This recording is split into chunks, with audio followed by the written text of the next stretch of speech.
Katubaha ikaze tunabashimire abantu bakomeza kudukurikirana umunsi ku wundi kuri podcast ntago navuga ngo yacu y'abantu bose so kaduha ikaze abantu badukurikiye by'umwihariko reka ntangire nakira umuvandimwe wanjye uri hano iburyo bwanjye my young brother.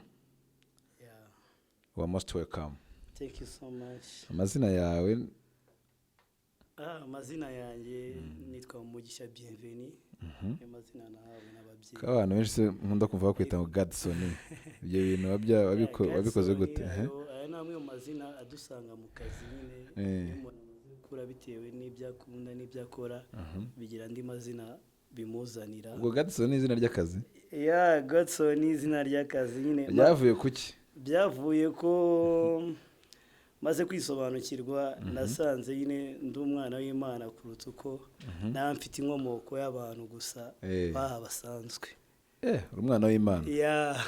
Amen. Ubu rero turi kumwe n'abana b'Imana. Twebwe se hari ikintu abantu bakunda kwitiranya cyangwa se badashobora kuba basobanukiwe mu buryo bwiza. Ubundi umuntu w'Imana n'umwana w'Imana bitandukaniye. Umuntu w'Imana n'umwana w'Imana harimo itandukaniro cyane. Kuko abantu bose ni abantu b'Imana. Umuntu wese yaremwe n'Imana. So umuntu wese rero ni umuntu w'Imana. Umwana w'Imana rero nawe Imana yashimye gukiza ikabatoranya ikabahindura abana. Ni ukuvuga ngo n'abafitanye isano n'Imana noneho abana b'Imana mu buryo bw'amaraso abana b'Imana n'abantu b'Imana bo n'abantu bose muri rusange Imana yaremye. Okay. Nkuko ibikoresho byawe runaka wiremeye n'intoki zawe nubwo wabiremye kandi ari wabikoze ntago byakwitwa abana bawe kereka hari indi sano nshyashya ivutse. Wow. Ubwo rero reka abantu bose abana b'Imana aho bari ku isi hose reka tubahe yambu. Turabaramukije cyane ubwo dukomeza guha n'ikaze abantu bari mu mpande z'isi zose ahantu hatandukanye. Ufite inshuti zawe zituye hirya no hino se? Urumva abantu bakomeje kugira ingendo nyinshi kubera ubuzima bwiwe. Ndasuza inshuti zanjye. Ubuzima ngendo zari mu mugambi w'Imana cyangwa ni impamvu y'amayisha hizi? Ni ukuvuga ngo ubundi isi yose ni iy'Imana. Ni ukuvuga ngo iyo ishimye kujya gushakira hakurya y'amazi hose nahayo. Yego. Kuri yo ntaho uba wagiye ariko kuri twebwe tuba twatandukanye. Kuri ubura aha ngaho. Kuri uburi aho ngaho aruri n'ubundi. So ndasuza inshuti zanjye. Ndasuza inshuti yanjye Senga Birasheri iri mu Budage. Amahoro y'Imana n'imigisha bimubeho. Ndashimira cyane inshuti yanjye Ben Richard uri Poland. Yes. Nyarukiye no hakurya y'amazi magari inyanja Pacifique naho arabavandimwe bariyo nshaka gusuza. Bahe yambu rwose babone ko umuryango twabaye muri Healing Worship Ministry bose. Amahoro y'Imana abane nabo. Suza na family yanjye iri Canada. N'abari Amerika. Mwabanye muri Healing Worship Ministry? Healing Worship Ministry. Ni iki se bundi Healing Worship Ministry? Hari n'abantu batazi ibyo ari byo. Healing Worship Ministry ni itsinda rikora umurimo wo kuvuga ivugabutumwa mu buryo bw'ijambo no kuririmba. Gera mikrofone gutya nkuko nyegera kubera ko ushobora kuba ibintu utabimenyereye cyane. Ariko uzabimenyera mbona wavamo umusesenguzi mwiza w'ibintu bimwe n'ibindi. Bajya bavuga ngo practice makes perfect. Sure. Ubwo twari turi kuvuga ku kintu bita waruvuze ko hari abanyamuryango mwabanye muri Healing Worship Ministry bari bwota amasimbi cyangwa se bari hakurya y'inyanja ngari mbete n'abari hano mu gihugu. Ubundi bavuze Healing Worship Ministry kuko abantu benshi twari tuzi Healing Worship Team. Ubu ngubu rero Healing Worship Ministry itandukanye na Healing Worship Team. Biratandukanye. Niko akuri nakubwiye ngo inshingano zikomeje kwiyongera amazina arahinduka. Yego. Natwe rero twahoze turi Healing Worship Team. Kubera ko twari worship team nyine kubera ko twakoreraga muri church. Yego. So rero ubu ngubu twaguye imbibi twaguye imbago. Ntitukiri worship team ahubwo turi ministry. Ngo itandukaniro rya team na ministry no kuvuga ngo worship team itsinda riba ari loko nyine rikorera muri church gusa, ariko ministry ribasha kwakira n'abandi bantu baturutse impande zitandukanye mu macaca atandukanye. Urumva ko harimo itandukaniro rinini haba mu bantu bari basanzwe bakora, haba no mu buryo ryakoraga. Ubwo icyahindutse n'izina gusa cyahindutse n'ibikorwa? Urumva navuze ko izina rihinduka kubera ko hari imikorere iba yahindutse, iba yakuze mu bundi buryo. Cyangwa sha mwabaye ko akunda umuntu ava mu rusengero ngo agiye gushinga urundi? Oya, nago twavuye mu rusengero ngo tujye kubera ko si twebwe abahoze ari abanyamuryango ba worship team, still n'ubundi church basengeragamo niyo bakibarizwamo. Niyo tubarizwamo. Ubwo iyo mugeze muri church mu wa part of it ya church nka healing worship, actually mbere yuko uba umukorari muri church cyangwa umuririmbyi muri church, usanzwe uri umunyamuryango wa church. No kuvuga ngo umurimo wawe muri church suko waririmba gusa, no kuzikicara kumva ijambo, kumva amatangazo, ugatanga umusanzu wawe. Ibyo byose biri mu bintu byinshi, church irimo ibintu byinshi cyane. Ku buryo nubwo tutakora umurimo haba hafite indi mirimo dukora muri church. None se ubwo church ishobora kuba igenga ministry yanyu? Kuko ministry outside ya church, ministry ibikorwa bya ministry biri hanze ya church. Urumva ko ivamo abantu baturutse impande zitandukanye mu church atandukanye. None umuntu ashobora no kuza kuba umunyamuryango wa healing worship ministry ataba muri power of prayer church, konzi ko ariho healing worship team yakoreraga umurimo w'Imana. Nicyo ministry bisobanura ubu ngubu. Okay, niba uteranira ku rurembo Sioni rwano runaka uyu munsi twakwakira. None se bienvenue kugira ngo mufate umwanzuro wo kuba healing worship ministry, niki kiri mwifuzaga kwereka abantu kitabaga muri healing worship team? Ni yindi kuva wenda mwaguye imbago, yego nibyo, kandi mwavugaga ubutumwa kandi bukagera ahantu hose n'abantu benshi babazi nka healing worship ministry, healing worship team, none bakabona haje akantu ka ministry. Niki kintu wenda cyabangamiraga cyane cyangwa se cyatumaga mutagera ku nzozi zanyu gituma muvuga tereka tuyo healing worship ministry? Kimwe zimwe mu mpamvu navuze no kuvuga ngo twashaka gukura byagutse byisumbuyeho, kandi twebwe mu gukura kwacu harimo kunguka abantu, kwiyongera kw'abantu. Nizo nshingano zivuga butumwa no kugira ngo abizera bongerwe ku bandi. So rero mu byo twakoraga twahuraga n'imbogamizi z'abantu bafashwe n'amacaci bakoreramo, bafashwe n'amacaci bateraniramo, bafashwe n'amacaci bakuriyemo. So rero bikaba imbogamizi, rukaba urusika rudutandukanya nabo mu buryo bwo kwifatanya kugira ngo dushyire imbaraga hamwe dukore umurimo neza. So rero ubu bwari uburyo bwiza bwo gukura izo nzitizi, bwo gukura iyo migozi yabuzaga abantu kujoininga kugira ngo tubashe gufatanya. Iyo ni imwe. Ya kabiri, indi ntego ya kabiri ikomeye no kuvuga ngo generation zirahinduka. No kuvuga ngo niba muri church, no kuvuga ngo ibyo byose nawe ufite church uteraniramo. Church uteraniramo ntekereza ko abantu bakizwa muri church yawe ntago ariko bahawe impano yo kuririmba, ntago ariko ari abaririmbyi bose. Kumva no kuvuga ngo hari igihe bitewe n'inshingano n'akazi na location byari twavugaga, usanga abanyamuryango ba church baragiye bagira izindi nshingano, hakabaho kwimuka, hakabaho kugira imirimo ibafatira. So ugasanga none church ntigifite umubare w'abaririmbyi babasha gukomeza ryatsinda kugira ngo rigume kuri ya standard ryaririho. So rero bikaba ngombwa ko twifuzaga kugira izindi mbaraga nyine ziva hanze. Mbese mwifuzaga no kudatakaza abantu batari muri church? Twifuzaga no wenda atuye nko muri Amerika asengera wenda nko muri muri church runaka, mugashaka kubisobanukiwe neza kabisa, niba mugashaka kumugumana nk'umunyamuryango wa healing. Bikaba ari izo mpamvu wenda yatumye muvuga tereka kugira ngo tureke gutakaza abantu bari hirya no hino tubabumbire muri ministry, kuko umuntu ashobora kugenda wenda nimba agiye gutura nk'Iburayi agasanga wenda nta chacha yanyiriyo cyangwa agiye nko gutura nk'Ibuganda, chacha yacu na branch ifite aho hantu atuye, bigatuma bituma joininga indi church. Nono zambaraga yashoraga muri healing akaba zishora hariya muri church. None mwe mukavuga tere kuri ya muntu nahana agenda hose agene mentality yuko ari healing worship ministry. niyo nego urayisesenguye neza uyisesenguye kundusha nkaho wari uri mu nama yateguraga icyo kintu ariko hari n'inama zimwe nabonaga hirya yanjye ariko n'ubundi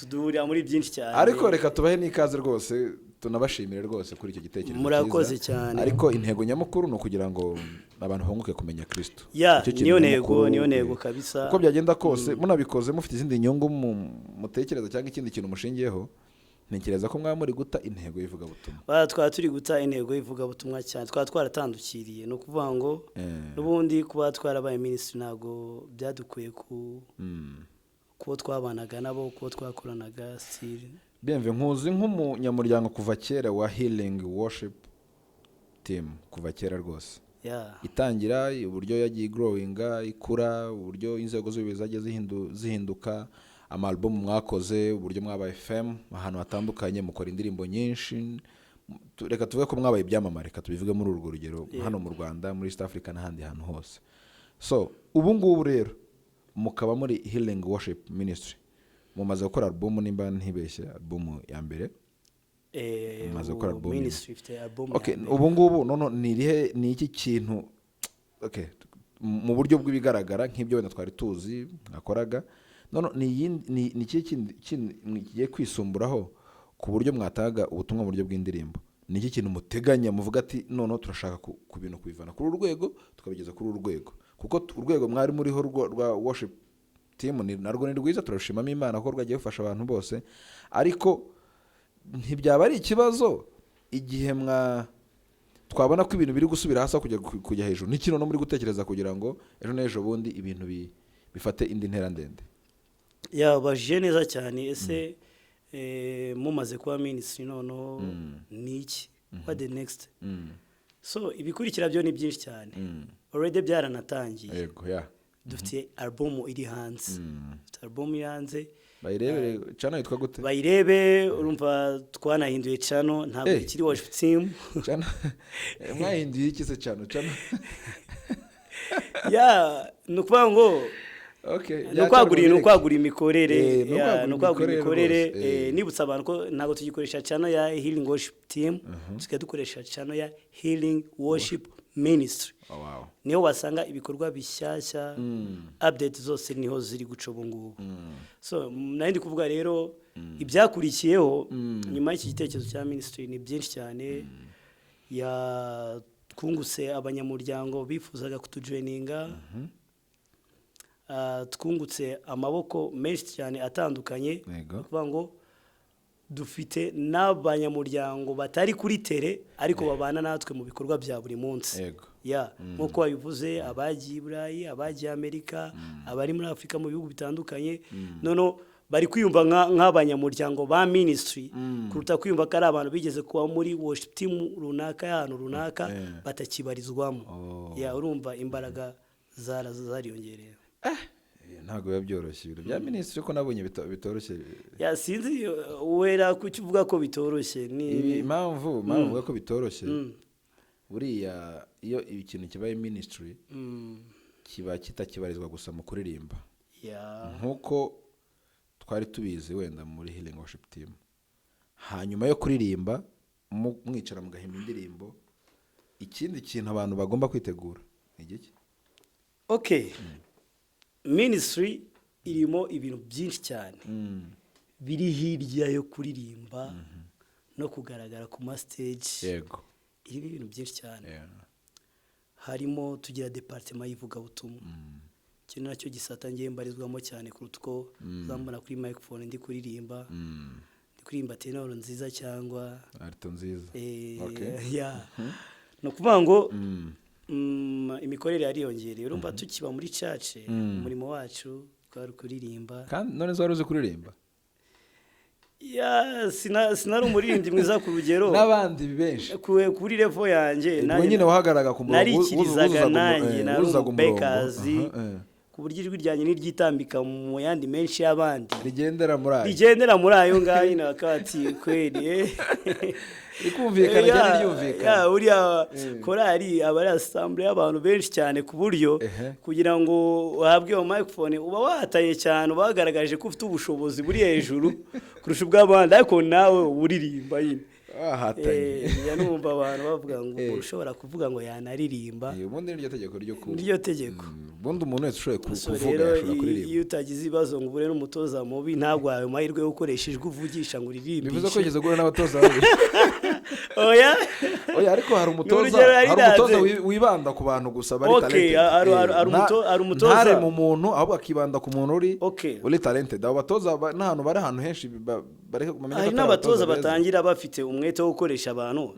wenda yatangira gutoza abantu yabona afatishije umwe agahita avuga ngo umusaruro wabonetse agaclosinga ugasanga akoresheje wa muntu umwe imyaka n'imyaka kandi ntamenye ko wa muntu umwe yavuye mu isuzuma ritoya yarakoze ntiyagira umwete wo gukomeza ngo amenye se ni bangahe bari inyuma bashoboye nk'ibi ngibi none agahita yibanda kuri wa wundi yabonye nicyo kibazo umva ikintu kigomba none se akenshi dukunda kubona abantu bakoresha abantu dushobora guhurira ahantu ariko njye ni talented ku kantu runaka yego noneho ugahita usanga wenda nk'umutoza yibanze kuri wa muntu uri talented kuri icyo kintu wenda mu kuririmba bikarangira ari we muntu ubayeho imyaka 5, 6, 7, 8, 9, 10 kandi ntabe yiteguye ko wa muntu nawe atazahoraho. Ubundi nkunda kubwira abantu abaririmbyi ni nk'abakinnyi ba football. Ubu ngubu ukuntu bimeze kose urwego Messi akinaho cyangwa Ronaldo nta yindi myaka 5 asigaje. Hari na n'ikipe ashaka kuba ya joininga nk'izi kipe nini tuvuge ngo twavuga Real cyangwa twavuga za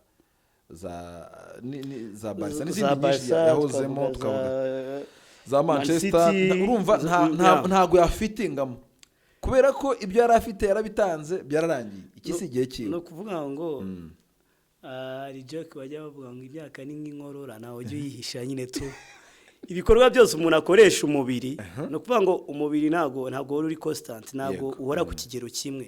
Ugenda ukura, ugenda utakaza intege, ugenda usaza, ugenda uruzinga ibintu bimwe na bimwe nyine bibufasha gukora nkuko gukora neza. So rero n'umuririmbyi nukoresha imbaraga, n'umuntu ukoresha ijwi, n'umuntu ukoresha umwuka. Urabizi mu by'ukuri ijwi ry'umusore ntago ringana n'ijwi ry'umusaza. Umuntu akiri muto yavuga gasakuza, ariko iwe nawe amaze gusaza abavuga yongorera. So rero ikintu cyose umuntu akoresha umubiri ntago gihora kiri constant, gigenda gihindagurika uko imyaka igenda gicomokamo. So rero abantu hari igihe afatisha nyine muri yo training yakoresha abantu uwabonye ushoboye ako kanya yamufatisha akamukoresha yibagiwe ko uwo muntu akoresha umubiri. Ugenda utakaza nyine, ugenda uruzinga, ugenda ubura ibintu bimwe na bimwe byawufashaga nyine tu. So rero ntekereza ko ari aho ngaho abantu bajya bayoba gato nyine. Hari umushipida inzi akaba na bishop n'ubwo njya mubona cyane ahantu henshi atandukanye aririmba. Bishop Mungura, kuva tukiri abana ntekereza ko natangiye kumubona ndi muri primaire ari umuririmbyi. Nanjye nakuze mubona. Nawe wakuze umubona kandi nzi ko ari umuvandimwe mu buryo bw'amaraso. Yego. None se iwe ko yaje hano muri Afrika twumva akibashije, twumva aracyari sawa kabisa, ukumva ni byiza cyane. None bikaba bitandukanye na societe y'abantu tuvuge batuye hano muri East Africa, abantu baturutse Congo, abantu baturutse hano za Burundi na hehe. Kubera iki twebwe noneho cyane mu muco wacu nk'abantu baturutse murenge, kubera iki umuntu aba talented yagera imyaka runaka agahita bireka ngo ni by'abana? Wenda tuvuge nubwo yaba ari umukomediye, yabwo yaba ari footballer ari uzi gukina futu, nubwo yaba wenda ari umuririmbyi mwiza cyane nk'ibintu by'amakwaya, bagahita babireka ngo ibi bintu ntago bikiri ku rugero rwacu. Biterwa n'iki? Ese aba ari umuhamagaro, aba ari ibintu bakora gusa kugira ngo batakaze igihe birangire? Biterwa n'iki ko hari ibintu umuntu yumva ko agomba gukora mu myaka runaka kandi ari ikintu gishobora gucuruza, ari ikintu kiri kuri spotlight nziza cyane? Nekereza ko impamvu abantu bananirwa cyane ni intego baba barajyanye mu kintu. Buriya intego ufite nita umukomeza ikintu cyangwa ukagihagarika. Kuvuga ngo ubundi iyo ushaka kuramba mu kintu kwanza ubanza kugikorana urukundo, ubanza kuba ugikunda kuruta uko uba ushoboye kugikora. Kuko ibintu ushoboye gukora ntago ariko buri gihe uhora ubikora, ariko ibintu ukunda byo ntiwabiburira umwanya, ntiwanabinanirwa. By the way, n'akazi uzi gukora neza hari igihe kimwe uvuga ngo urananiwe, urashaka off, urashaka kuruhuka cyangwa ugashaka abandi bakagufasha. Unyibukije akantu gakomeye, hari nakoraga muri hospitality muri hoteli. Noneho haza umugabo umwe twakoranaga w'umunyabwenge, arambwira ati Michael wize ibiki, ndamusobanurira. Noneho aza kumbwira ati rero ushobora kuba warize akazi utarize ahantu ukora. Buriya ati kwiga akazi no kwiga ahantu ukora biratandukanye, kuko yabonaga the owner of business yani inshuti yanjye cyane, ariko akabona uburyo nkoramo ntagakwiye kuba nkora, akabona iyo post uriyo mbese wenda nshobora kuba narayihawe kubera ko hari relationship dufitanye n'uwo boss n'ibiki, ariko tumaranye nk'amezi 2 arambwira ati ushobora kuba utarize ahantu ukora warize akazi. Bivuze ko rero buriya ikintu abantu benshi bikunda no kugira, hari nk'igihe nshobora kuba mfite business bienvenue ni petit frère, noneho kubera ko ari petit frère nkamuzana muri business yanjye, akaba ari comptable cyangwa ari managers, naza abihebe abandi rero akahagera uko yabikora kose nibyo mu rugo, uko ntacyo bitwaye. Noneho we aho kugira ngo wige ukuntu ugomba gukora akazi kakanoza, wowe ukahora uzi ko uzahora muri business ya grand frère cyangwa se ya famille. Ibyo bintu ni ibintu bibi cyane rwose. Ni nkaho nari mbikuru uvuga umuntu ajya mu kintu atazi intego imujyanyemo. Icyo kintu nakubwiraho kuri icyo ngicyo no kuvuga ngo ibyo dukora bigendana na salary cyangwa n'ibihembo, ariko ibyo dukunda bigendana n'umutima.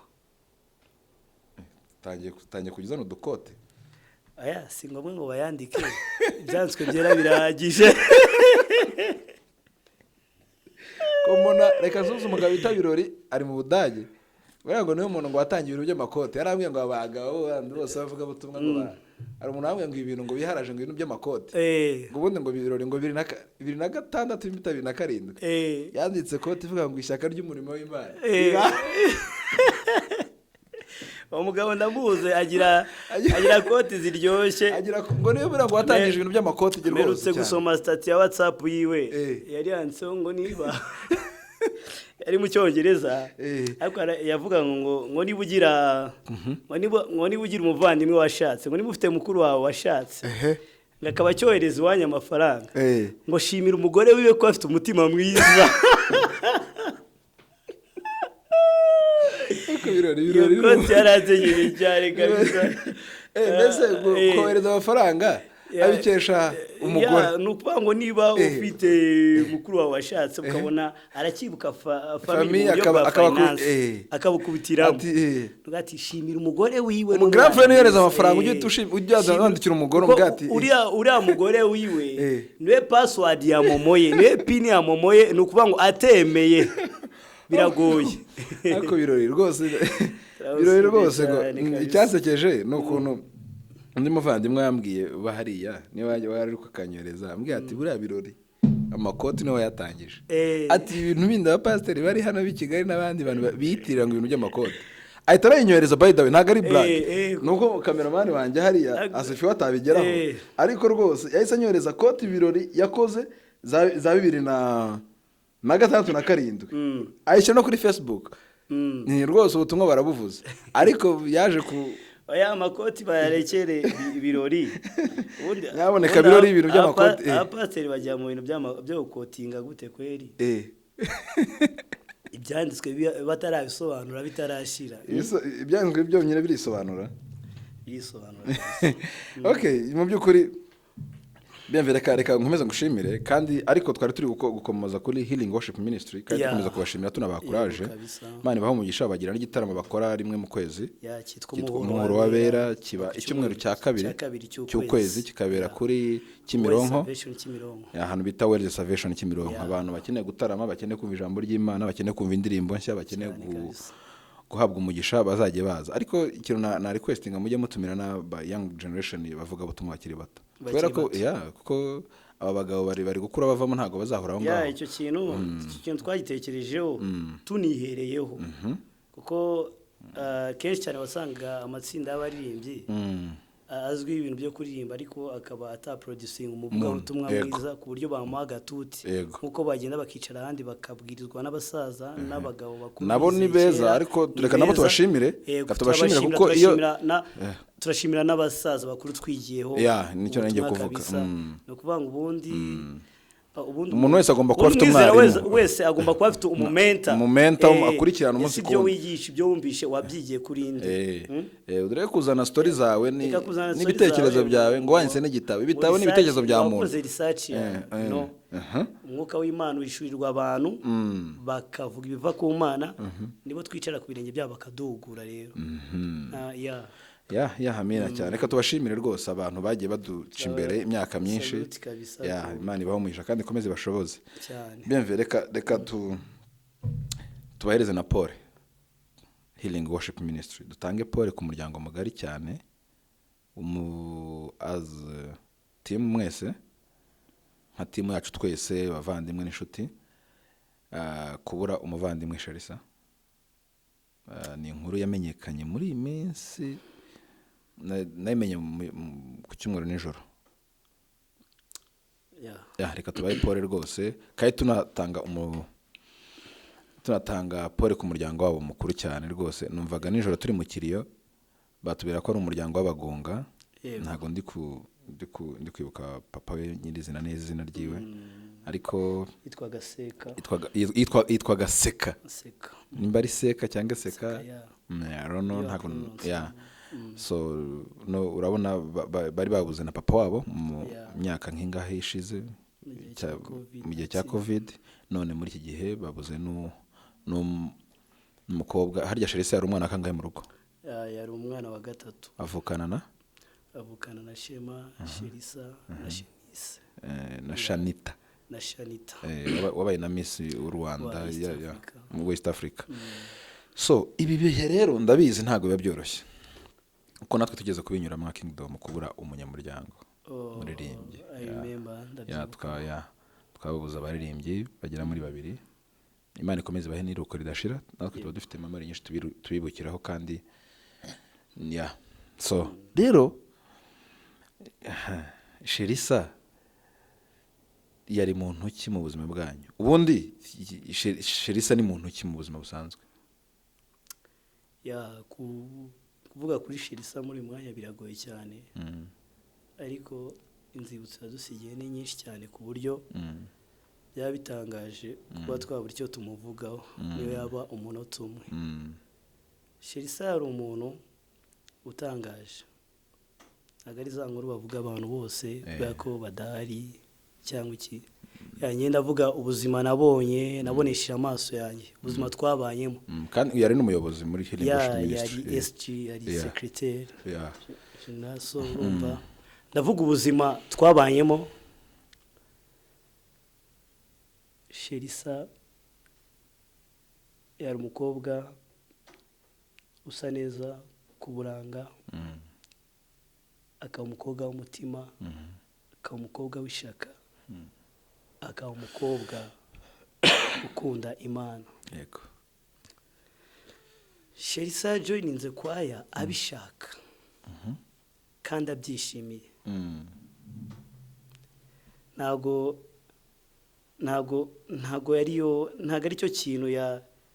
ari cyo kintu yifuzaga kuzajyamo aramutse akuze cyangwa ntago ari cyo kintu yashakaga ntago zari inzozi ziwe ku buryo bavuga ngo yabishatse kera uyu munsi ni ikintu yajemo agikeneye bitavuye mu marangamutima menshi ahubwo byavuye muri rwa rukundo rwo gukunda ruvuye mu mutima rumwe twaganira gukora ikintu kubera ko kiri ku mutima pana gukora ikintu nk'akazi.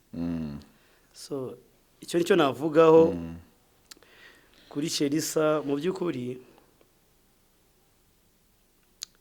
kwibuka byinshi cyane. Uyu munsi turi kwa kabiri, ndakubwiza ukuri ko uyu munsi twari dufite gahunda. Uyu munsi nkawe nka bienvenue cyangwa nka kwa muri rusange? Nkanjye nka bienvenue tugira timu yacu igira uburyo ikora, igira uburyo abantu basabanamo, bahuramo no mu bihe bitari bya rusange. So rero mwari mufitanye gahunda uyu munsi kuwa kabiri yitaba Imana ku cyumweru. Ko hari umwe mu bavandimwe nabo tubana muri ministry, twari dufitanye gahunda yo kumutegurira kumufetera anniversaire kuko tubikora nijoro. Sorry kuguca mu ijambo. Nijoro ndi kumwe na Peter na n'umuyobozi wanyu turi kuganira ibintu bisanzwe, niwe wambwiye ko yari afite anniversaire muri iki cyumweru.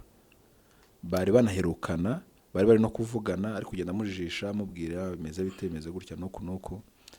Mu by'ukuri iyo gahunda mise nyibuka.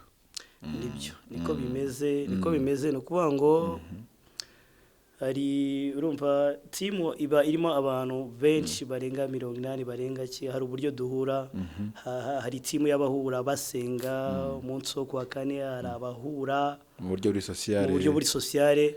Rero hari ubundi buryo nge twahuragamo dutegura ama event yo gusangira no kuganira nyine biri outside nyine ku ruhande. Rero nicyo gikorwa twari dufitanye uyu munsi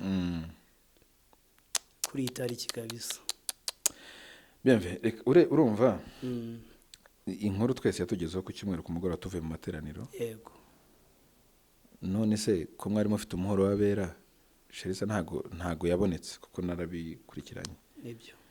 Mu kutaboneka kwiwe, ariko hari abantu yari kwandikira nabo ngo araje kuko yari muri part of protocol team. Kuko hari abantu twari turuganira, ariko mu masaha 8 n'icyari kubabwira ngo ndaje ndi kwitegura. So reka no kukira nimugoroba mu pasiteri watubwirije yavuze ngo abantu birinde kuvuga ibintu byinshi kuko abantu bareke gutanga information batazi ngo yazize iki byagenze kunuko.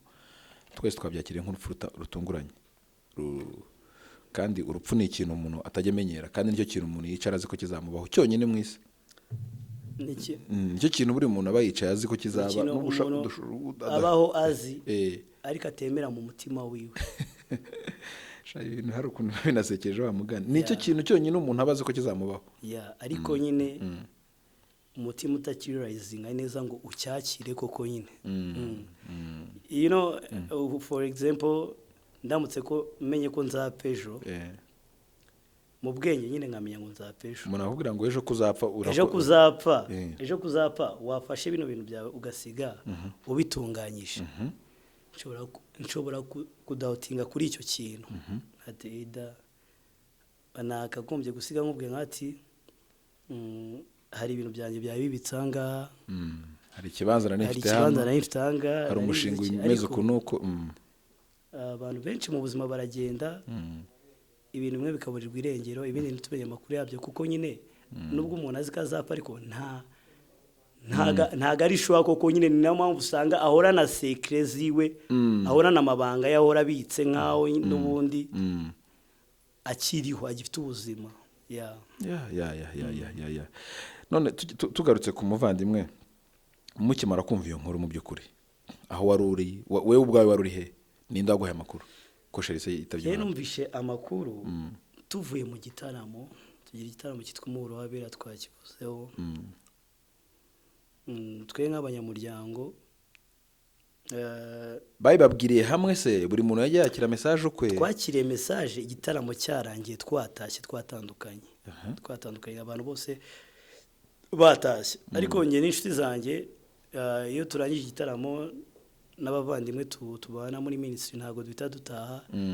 Igihe tugenda twicara ahantu tugasangira iyo fanta, tukavuga amakuru y'ukuntu igitaramo cyagenze, tukabati none what the next.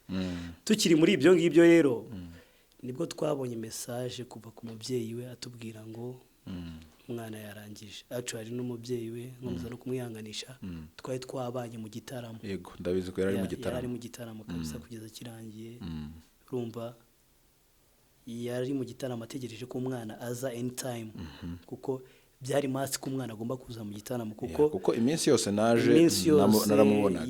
Cherissa n'umunyamuryango n'umuyobozi muri Healing Worship Ministry, ku buryo iyo hari impamvu ikomeye yatuma especially ataboneka mu muro wabera, ayimenyesha mbere y'igihe before tuba tubizi tukamenya ngo ntagaboneka. So rero iyo tutarabona message cyangwa tutabonye message mu gitondo ivuga yuko ataboneka, anytime tuba dutegereje ngo wenda araza yafatiriwe n'uturimo runaka, hari gahunda abanje gukemura, ariko anytime aratugeraho. N'ubundi niko yarasanzwe bigenza, tugira practice ba mu masaha nimugoroba, hari gihe yavaga mu kazi arushye akabanza akaducaho, nubwo yamara isaha imwe cyangwa iminota 30 akabona gutaha. Hari gihe rumba tugira practice kuwa kandi tukagira n'amasengesho, night prayer nyine yo gukesha. Nubwo yavaga ku kazi kuwa gatanu, Friday nimugoroba yazaga byibuza agaspendinga nayo masaha 3-4 akabona gutaha, yaba yaje atananiwe agaspendinga ijoro ryose tukabana. So rero iyo yagiraga impamvu ituma ataboneka, twabaga tuyize imbere y'igikorwa. So urumva rero twari mu gitaramo dutegereje ko ashobora kuza anytime nkuko bisanzwe rutine nyine. Ntago twagiye gutarama twibaza ngo kubera iki yasibye, no, aho twari turiteguye ko anytime yatugeraho. Cyangwa kwa kurusha kujya muri gahunda, uzi ngo gahunda maybe irarangira kare inze. So rero urumva nuko byagenze abantu baramutegereje muza mu gitaramo ntiyaza. Bishoboka wenda ko iyo umunsi we wageze bura nta kintu wakora kugira ngo urenge. Nta kintu wakora. Nabi yabivuga ngo umuntu yashiriho urugabano utabasha kurenga ko byagenda kose. Iminsi y'irabaze niko iyo yavuze.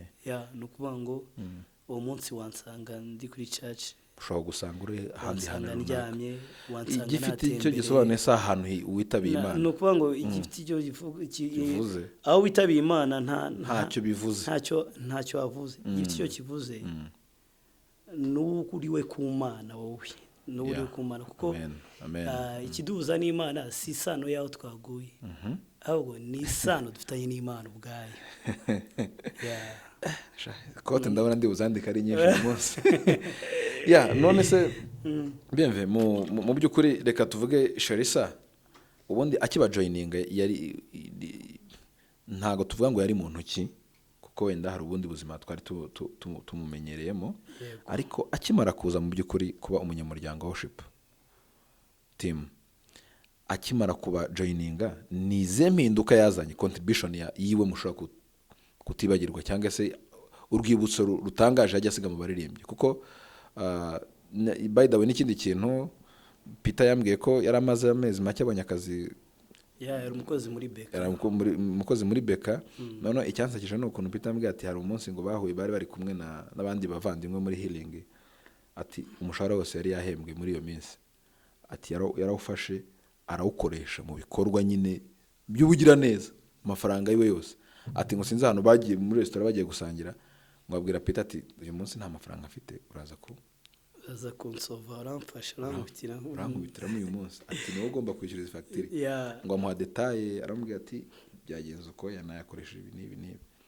Noneho ikintu cyantangaje no ukuntu yarambwiye ati mama Cherissa abwira Peter ati Peter uzi ko Cherissa yambwiye ngo nta mafaranga na make afite ngo yakoresheje. Actually ibyo uri kuvuga ni ukuri, ntabwo ari ibinyoma. Cherissa twabanaga mu buzima bwa buri munsi. Hari igihe twajyaga dutebya twase, uri umukorerabushake, ukorera ubuntu urahembwa, kubera iki?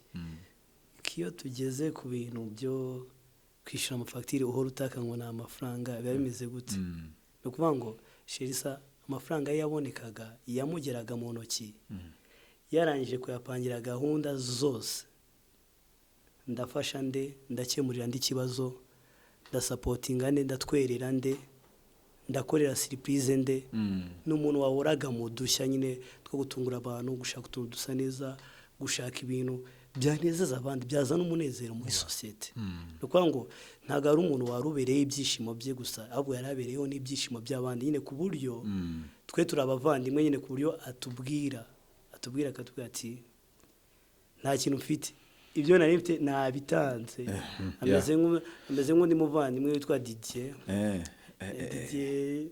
ko muri iyi minsi afite ubugugu bwinshi twigeze kubana mwibuga turi kubana Nairobi ari ijambo yambwiye sinya ryibagirwa arambwira ati bienvenue rero buriya kuriya ujye umbona njye Didier kubera umutima mwiza ngira biragoye ko nzakira biragoye ko nawe umukire kuko ni ukuvuga ngo birambangamira mbona mfite amafaranga hari abandi batayafite ni ukuvuga ngo ngiye ntuza iyo ndi gusharinga ibyanjye nasigara ndi empty sasa ariko mumva noneho ndatuje sinzi indi anniversaire kari turimo nimba ari sinzi n'umwe mu banyamuryango aravuga ngo iwe kimushimisha ngo si ukubona ngo ashobora kuvuga ngo yaguze ikibanza hano ngo yaguze imodoka hano ngo yaguze ikintu hano ngo ikintu cya mbere kimunezeza ngo ni ukuba ngo yicaranye ngo n'inshuti ziwe ngo abona zose zinezerewe actually iwe pfa kuba gusa nicaranye n'abantu mbona ikintu yari ikeneye gifite ati iyo niyo achievement yanjye mu buzima iyo niyo achievement ati rwose ati ngewe ntimushakire mu bindi bintu ngo za UPI ngo n'ibindi bikorwa remezo ibyo ntimubishakiremo ubundi hano hanze nyine ari igihe usanga abantu bamunkundura nyine yo kuvuga ngo achievement yanjye niki ni ibikorwa remezo nashize hariya ni ibiki hari abantu bafite achievement mu mitima y'abantu zitibagirana cyane shaka kumpa inzu uyu munsi ejo nkayigurisha nyine nkaba nejo ubundi izaba itakiri kuri standard igihugu kinashaka maybe leta ahiri izashima kuhacisha umuhanda bayisenye urwo rwibutso rushire ariko hari inzibutso zo mu mitima zijya ku mitima y'abantu ku buryo umuntu ajya avuga ngo nibutse nk'uko Dawidi yavuze ngo nibutse ineza Yonatani yangiriye ndayibutse mucakire Mefibosheti aze mugire neza kubwase Yonatani ari inzibutso nyamara muri Bible Paul yavugaga ngo ngajya kumbura amarira ya Timoteyo kajya tumaho kajya yibuka ibintu nk'ibyo kajya yibuka so rero hari inzibutso zo ku mutima zitandukanye n'inzibutso z'ibintu biri physical bifatika no kuvuga ngo izo nzibutso Cherissa zidusigiye utuntu duke ushobora kwibuka mu byumweru nka 2 bya nyuma bisigaye byari bino mbere ko umuvandimwe Cherissa Itayimana ni iki kintu ushobora ubuzima mwabanyemo muri byumweru 2 bya nyuma uburyo yitwaraga uburyo yaganiraga ni iki kintu yakoraga cyane no tuntu mwibukiraho cyane muri byumweru 2 bya nyuma ibyumweru 2 bya nyuma nibukira kuri Cherissa byabayemo ibiro byinshi cyane bidasanzwe kabisa nge nabitekereje mbona ni nkaho yansezeraga kabisa dufite groupe y'abanyamuryango tubana muri healing ariko ku ruhande tubanamo nge na Cherissa n'abandi bantu nka bangahe nka 3 4 tuyita ngo ni amigos ni inshuti nyine twari turi kuganira cyane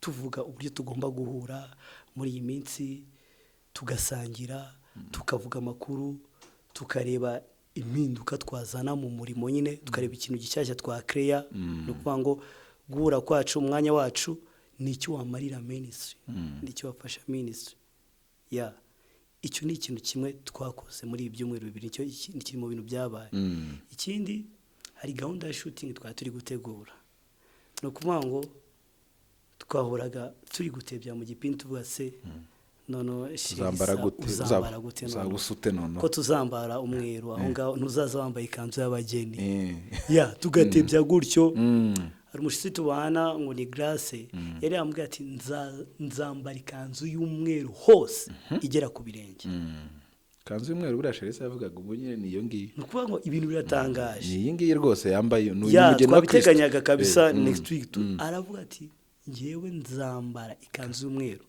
kandi ntabwo si ukuvuga ngo umweru niwo wari dress code gusa yari iriho hari choice y'amakara abiri umweru n'indi kara ariko aravuga ati ngiye nzambara umweru kumbe uwo mweru yavugaga ntimubimenye marayika w'Uwiteka yari kumusatira amusanga rwose ibi byumweru bibiri bishize nagiranye amahirwe yo kwegerana nawe cyane mu mwanya wa practice twakundaga kwicarana cyane haba practice ushize ndetse n'iyi ngiyi yo muri cyumweru yapfuyemo ninjiye ninze ubushize none araseka cyane araseka ati bienvenue none bite ko kuzanye ishusho nshya uvuye nari mvuye muri salo bakizemo ibintu by'ibikabyo byinshi cyane imicongo iri kumanuka no bamaye ibintu by'amafovore nafite ibintu ngibyo amfata ka video akohereza muri iyo groupe tubanamo nyine abati ni mutere comment ku muvandimwe ni murebe icyo kintu nacyo ndi kugitekereza nkumva ibintu biri beyond sindi kwikura finale none go duherukana kwa kane muri practice yaje afite umunezero udasanzwe ku buryo amageste yari gukora nandi kubatse Cherissa none ko byabaye too much bimeze gute twari duhagararanye ku murongo umwe ari indirimbo nshyashya conducteur wacu ndamushimira nkomeza no kumwihanganisha mawe kamba Peter yari ari kutwigisha ivuga ngo njya numbira gusa ibiri mu ijuru nishimira kubana nawe iteka twayiririmbye iri no gutraininga ku tu video bafashe twanyuma iriya ndirimbo yari nshyashya nibwo twari turi kuyiga akayiririmbana umunezero avuga ngo nzatumbira gusa ibiri mu ijuru nishimira kubana n'Imana iteka nitumenye ko ari ubuhanuzi bwa nyuma ari kwatura ku buzima bwiwe twari duhagararanye ngiye nawe akomeza kujya nshokoza ambwira ati bienvenue vibing indirimbo bienvenue nandi gutebya nawe mubwira ati kora geste nshyashya idasanzwe ndatanga ituro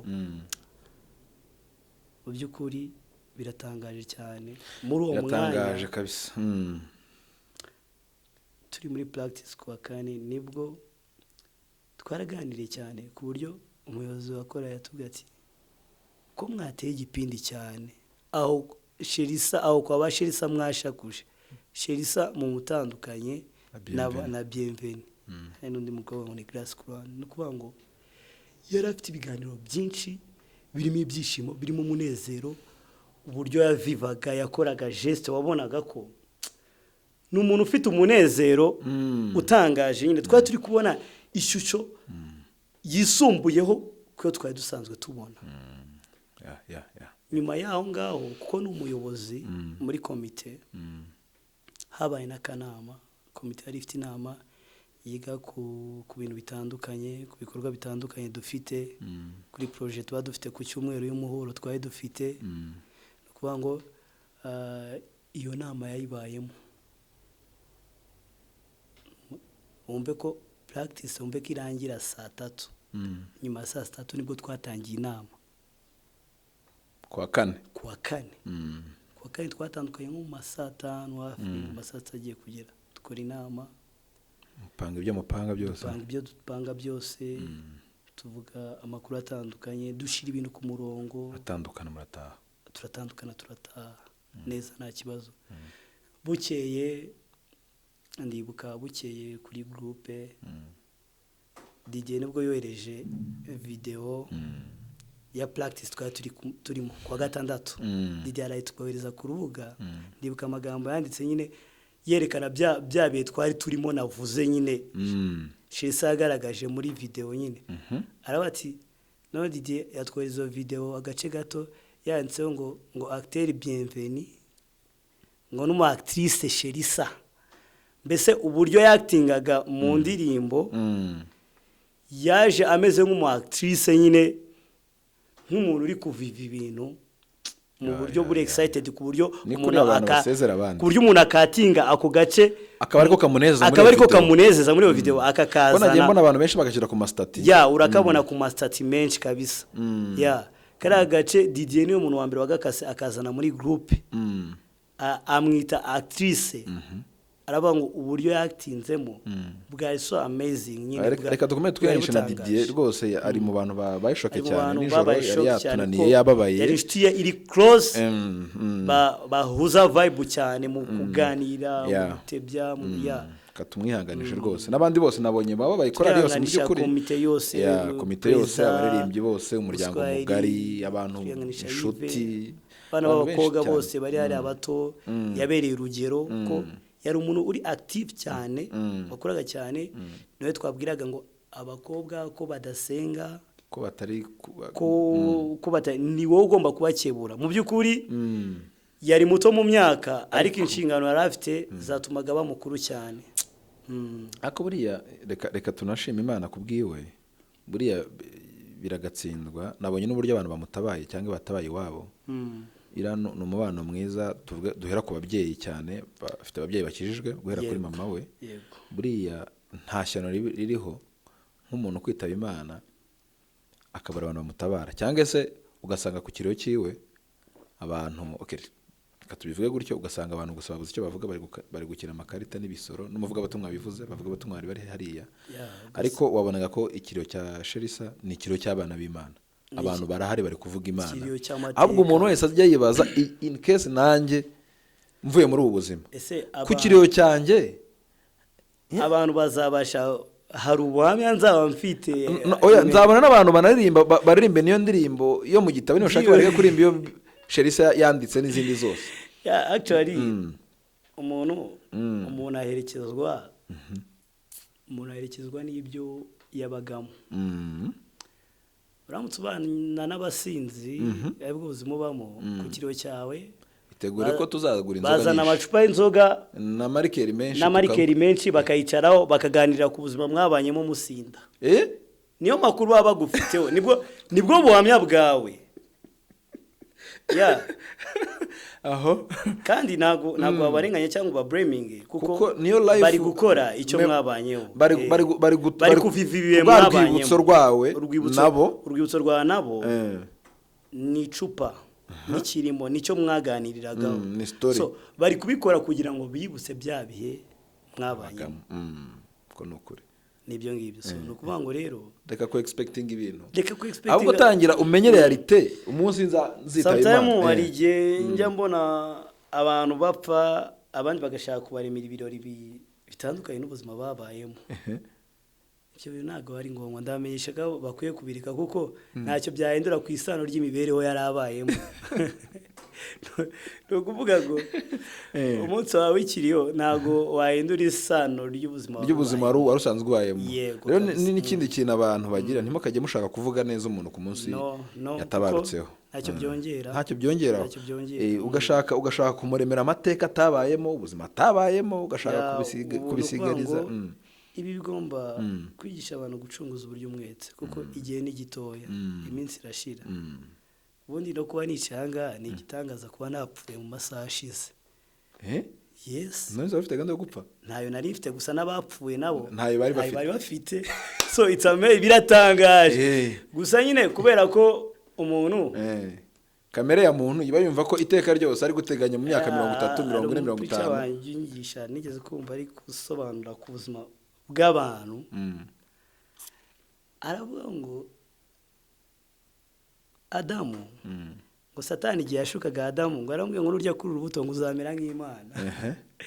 Yaramubwiye ngo uzamera nk'Imana ntuzaba Imana nturi n'Imana ariko amushuka ko uzamera nk'Imana. So reality y'ubuzima bw'umuntu n'ubundi hari ukuntu umuntu ajya atekereza ko ameze nk'Imana nyine akumva ibintu byose ko abifite muri control. Ndabyuka mu gitondo ngiye mu kazi saa tangiye kurya lunch nimugoroba ngiye muri siporo mfite izi gahunda n'izi ninyivamo ngiye kuganira n'abantu ndebe famille ndyame mu cyumweru gitaha mfite urugendo ahanga nukuvuga ngo ugasanga umuntu ahora apanga ibintu nkaho abifite mu biganza byiwe. Yego.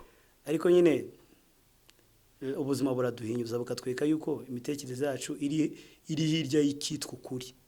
Hari ikintu cyiza kigahindura ya migambi yawe, ya plan yawe, kitayitayeho, kititaye ku gaciro yari ifite, kititaye kuri value yari ifite, kititaye ku nyungu zari zirimo, kikakujyana.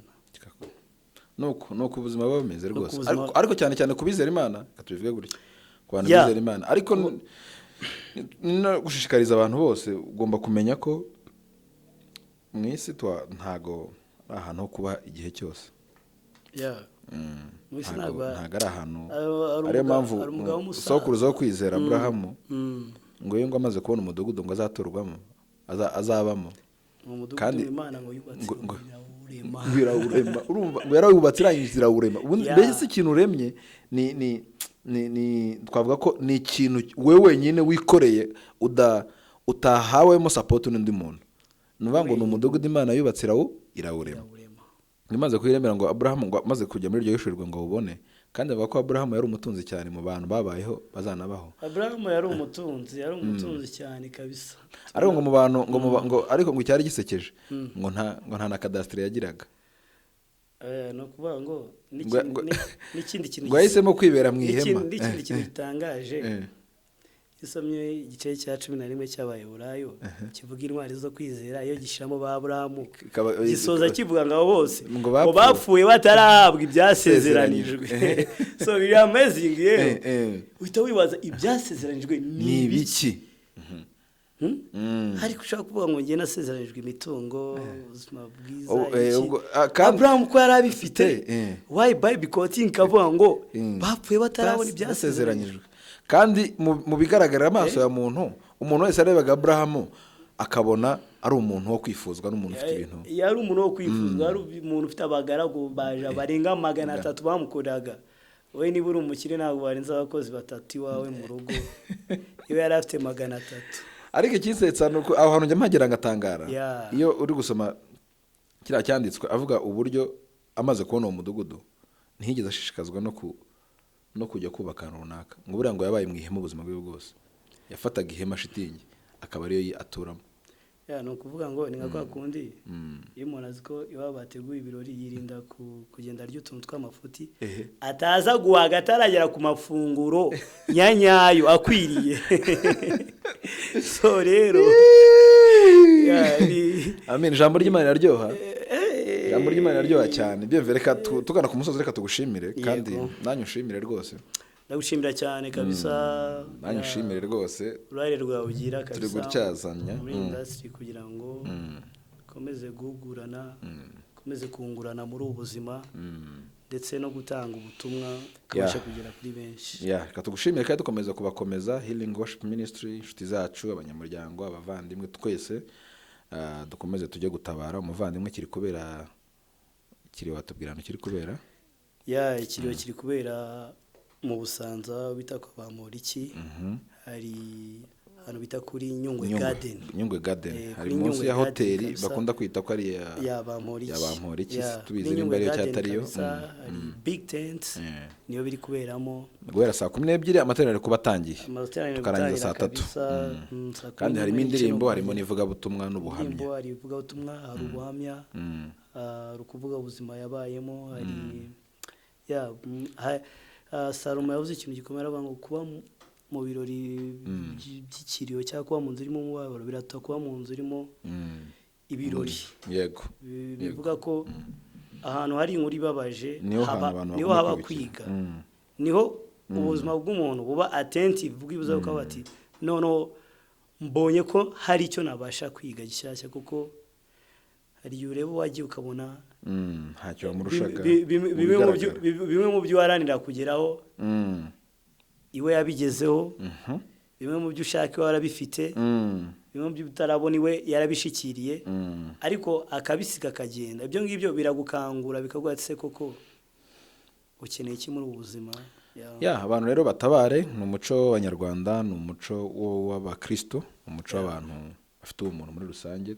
Niho turi kujya gukorera komeza kwibuka ubuzima bw'umuvandimwe Cherissa, dukomeza n'umuryango we cyane muri rusange, mama we, inshuti y'abantu benshi cyane, mama we rwose, n'abavandimwe tubasha nita n'abandi bose dukomeje kuba pole ariko umuco w'abanyarwanda cyane cyane mu gisata cya healing worship ministry hari uburyo turi gutabara dufite urubuga duhuriyeho turi abantu benshi kugira ngo tuzakomeze kumwerekeza mu cyubahiro turasaba abantu gukomeza kudufata mu mugongo muri ubwo buryo bwo gushyigikira kiriyo kiba gifite vision nini ushaka amakuru ushaka gukora contribution yawe amafaranga turi kwenye cyangwa se uwo musanzu wawe turi kuwunyuza ku musore bita Ntwari Didier akaba ari umwe mu bayobozi ba healing worship ministry. Nimero ze ni 0788 19 93500. Yego. Baraza no kuzandika munsi 0788 19 93500. Makuru yose dufite na code. Na code iriho. Nayo iri ku mazina ya Ntwari. Baraza kubyandika munsi kugira ngo mu kiganiro babirebe. So reka tugushimire bienve kandi Imana igumugisha kandi mukomere zongera kuzana tuganire ku buzima bwa buri munsi bwa Gikristo. Gusharinga ibitekerezo, gusharinga ubuhamya n'ibindi bintu byose. The main purpose no kugira ngo ino podcast yacu no kugira ngo dukomeze twubake ubuzima bwa buri muntu. Ariko tugutunganyiriza rwose kugira ngo umubiri wawe use n'uwa Kristo cyane kuko nyuma yo kumenya ko kwisi atari iwacu twaje mu kazi kandi nako nimugoroba batubwiye turi hano mu kazi ko yabaremeye imirimo myiza muri Kristo mu muyigenderemo. So rero iyo umuntu arangije umurimo we ajya mu kiruhuko ubwo Cherissa ikiruhuko cyiwe ni iki ngiki abantu bagatangazwe n'imyaka umuntu umuntu ngo agiye akiri muto ngo ibiki ibyo bintu ushaka gukora mu gihe gito undi akawukora mu gihe kirambye ariko iyo umurimo ubaye done iyo urangije umurimo iyo boss abonye ko akazi yaguhaye karangiye murangizanyije kuvuga ati ngwino rero uzane raporo uzane raporo turebe ukuntu bimeze. So rero turabashimiye mwese bakomeje kudukurikira dushimira n'umuvandimwe Bienvenue nakagaruka Imana igumugisha. Sana.